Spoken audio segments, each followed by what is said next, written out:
Hello everyone, I hope you're all keeping well, healthy and happy. In this video I'm going to speak about the origins of this international criminal cabal, which I've been speaking about extensively for quite a length of time now.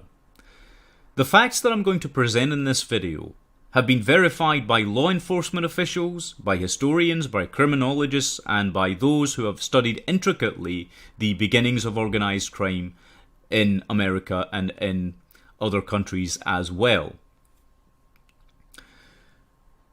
We're going to be touching on the subject of the Italian mafia. We're going to be talking especially about the Russian mafia, but more importantly, the connective tissue between these two, which is the Jewish mafia. Now, straight away, there are people that will find themselves getting bent out of shape by my simply saying that. Believe it or not, there did exist in America a Jewish mafia. Okay? This is a recorded fact of history. If facts disturb you, perhaps this is not the video for you to watch. And by the way, should anyone be thinking of hurling these ridiculous accusations of anti-Semitism at me, let me point out that my heritage does consist of Jewish ancestry. Okay? It is idiotic to throw that accusation at someone like me, because a Semite cannot be anti-Semitic. It's moronic to say that. That being said, there are people out there who don't understand that what we're going to be speaking about when we talk about this Jewish mafia is a small, tiny percentage of the Jewish population. Okay? Just like if we were speaking about the Italian mafia, right? We're talking about a small percentage of that population, aren't we? Just like if we were speaking about the Irish mafia, we're talking about a small percentage. Okay? And the interesting thing is, if you talk about the Italian mafia, nobody comes up to you and starts calling you an anti-Italian bigot or whatever it is, right?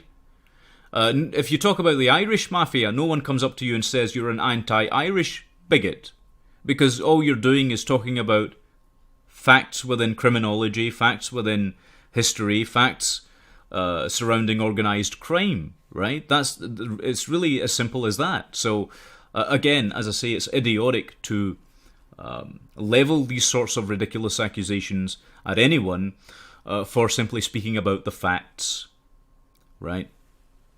But let's get into this. So, we'll start with the Jewish American organised crime factions, which emerged in the late 19th century.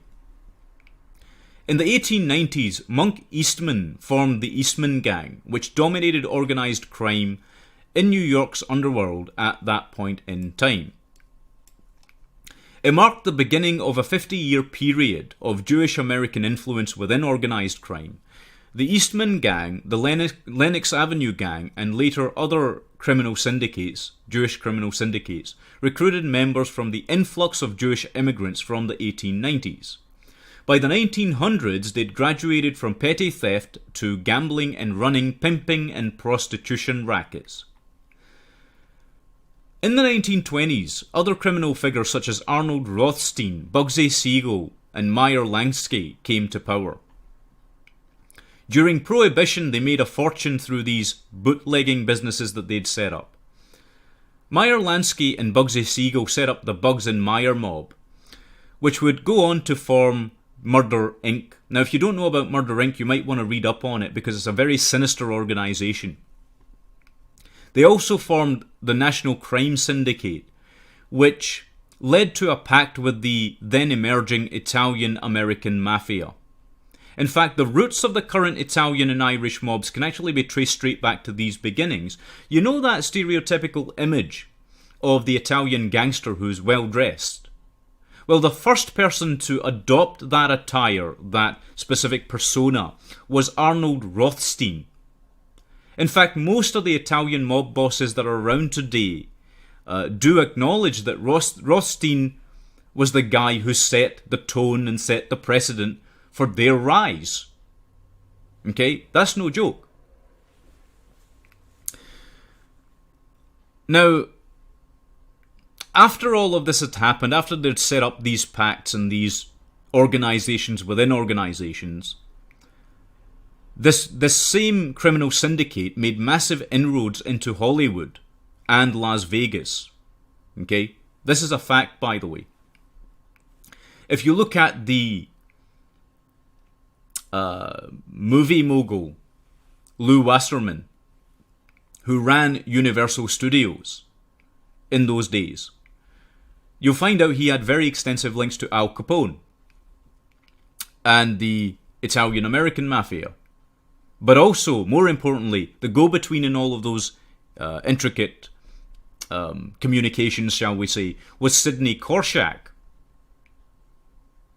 If you don't know who Sidney Korshak is, you really need to read up on this guy. Okay, because he was Jewish, he was part of the Jewish Mafia, but he was the consigliere to the Italian Mafia.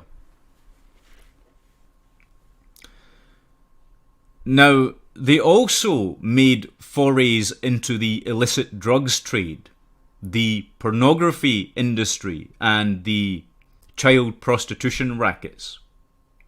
And I'm going to go into that a little bit more later on. Okay.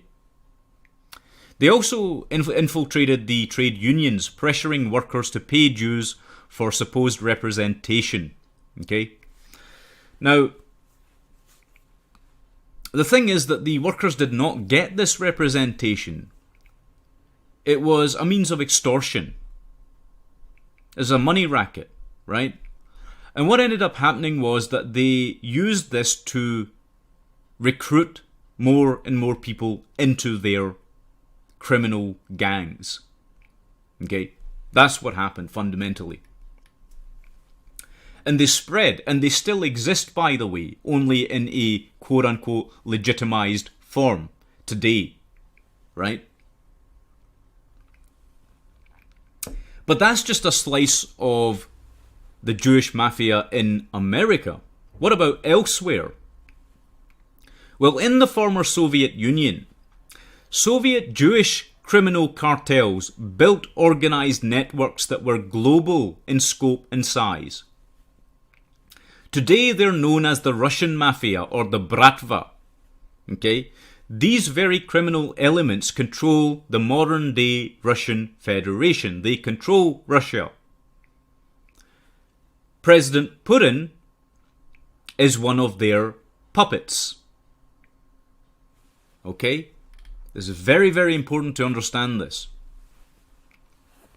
On a related note, by the way, what I would encourage people to do is to check out Alexander Solzhenitsyn's essay called 200 Years Together. Okay? In that particular essay, he speaks about the 1772 partial annexation of Poland and Russia, which greatly increased the Russian Jewish population. It contains 3 chapters discussing the role of a small group of criminal elites among that population. You see, it was only a tiny percentage that played a pivotal role in the revolutionary genocide and the secret police purges of Soviet Russia.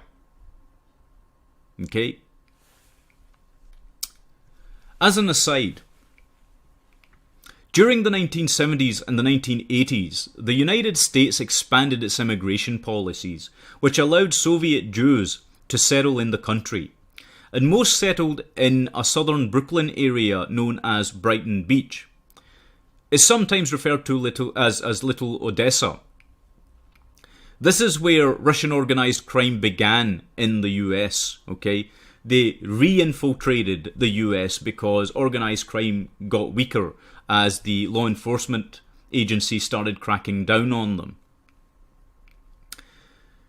By 1983, the head of Russian organized crime in Brighton Beach was Evsey Agron, and he was known for his cruelty.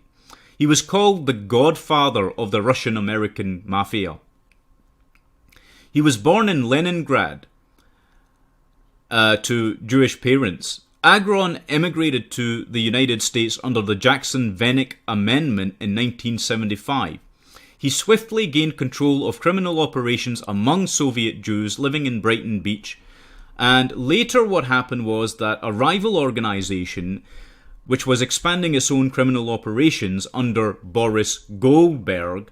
Goldberg, by the way, was charged in 1989 under the Racketeer, Influenced and Corrupt Organizations Act, or RICO for short, for drug trafficking, armed robbery, extortion, prostitution, arms dealing, and attempted murder.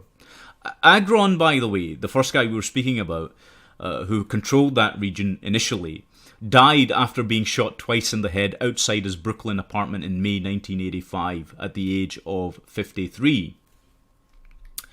He was succeeded by Marat Balagula as leader of the Russian mob in the United States.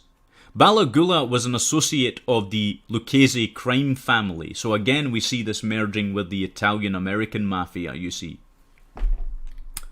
So the Italian-American mafia is intricately and thoroughly connected to this. This is what they came from.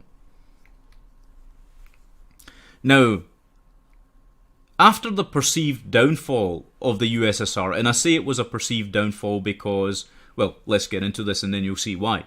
Organized criminal groups began to openly take over Russia's economy, with many ex-KGB soldiers, so all these ex-KGB soldiers and veterans of the Afghan war, started offering their services to the crime bosses in Russia. Gangster summit meetings were held in hotels and restaurants shortly before the Soviet Union's dissolution. Okay, now if you've read Anatoly Golitsyn's work, particularly New Lies for Old, what you'll have come to realize is that the so-called downfall of the USSR was make-believe. Okay, it was orchestrated by these Russian mafia bosses, which were, even in the time of the USSR, in total control of the Soviet state.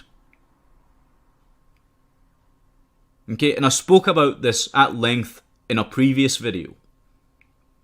Okay, I talked about this. But to make a long story very short, the Vorev Zakonia basically hammered out an agreement on who would rule what. And so they set out these plans to wind down operations right across every single Soviet country insofar as the Soviet military was concerned, to feign the failure of the Soviet Union, and then to take over all the various industries inside the Soviet Union openly and blatantly. Now, it was agreed by all of these ex-Russian mafiosos, or then existing Russian mafiosos, ex-KGB agents basically, to allow Vyacheslav Yaponchik Ivankov to be sent to Brighton Beach in 1992 to take control of Russian organized crime operations in North America. Within a year, Ivankov built an international operation including, not limited to though, narcotics, money laundering, prostitution, and made ties with the American mafia and Colombian drug cartels. Ivankov's reign ended in June of 1995 when a $3.5 million extortion attempt on two Russian businessmen, Alexander Volkov and Vladimir Voloshin, ended in an FBI arrest, which resulted in a 10-year maximum security prison sentence. His successor, now this is a very, very important point, okay? So pay attention here. His successor was Semyon Yudkovich Mogilovich. Mogilovich is believed by European and United States federal law enforcement agencies to be the boss of bosses of all Russian mafia syndicates in the world. Why is this relevant to what we're talking about? Because if you look up who Mogilovich actually is and was, he was born in 1946 to a Jewish family in Kiev's Podol neighborhood.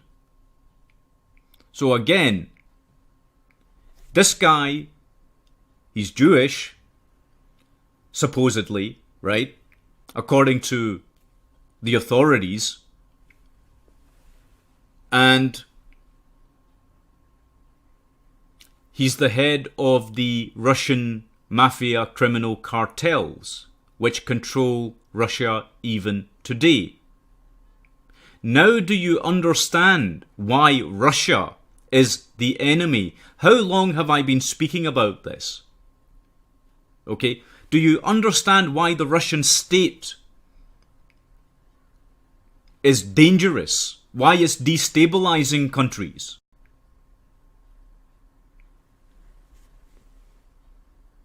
Do you understand where communism now came from? And what it is, and the fact that it's still very much alive, both inside Russia and outside of Russia. The resurgence of communism, the rebuilding of a brand new Soviet Union. This criminal cartel is responsible for it. Now, I'll be including all of this information in the description, and I'll maybe post a wee comment below the video with all this information contained, depending on which platform it is. If it's on YouTube, it'll be on YouTube. VidMe, it might take a little bit longer. But you need to know this stuff. You need to know this stuff, because a lot of people out there will try and convince you, because they've got agendas, because they're actually working for the SVR, which is the intelligence arm of the Russian state. They want to try and convince you that Russia are the good guys. That Alexander Dugin is a good guy. He's not. He's part of this whole damn thing. Bolshevism. Right? The so-called new right, or whatever the hell else they're calling it, which is being manufactured by these same forces, right? It's similar to what David Icke talks about. Problem, reaction, solution. They create the problem, they create the reaction, and then they present what appears to be a solution, which is to join the Russian state. But really, what you're actually conceding is that, well, you're basically giving up your freedom to live in an enslaved state. So keep that in mind. Okay? Anyway, I think that'll do it for this video. Because I've given you enough information to digest, I think. But as I say, all the various names for further research will be included. All the any details I think that are important for you to know, so that you can go out there for yourself, research what I'm talking about, and you'll see it is absolutely plainly the truth. Okay, everything I've been talking about has been absolutely plainly the truth. Okay? Anyway, I want to thank you very much for taking the time to watch this video. I really do appreciate all your support and all your efforts. You guys are awesome for the absolute strength you have shown and the willingness to learn that you've shown. That was something I wasn't expecting when I actually started the channel. I have to be honest, I thought I'd have at most one subscriber, and that I'd probably have to put up cat videos. But thanks to you guys, that has not been the case, and people have been very, very receptive to learning. So that in turn actually gives me the motivation to keep working, to keep going.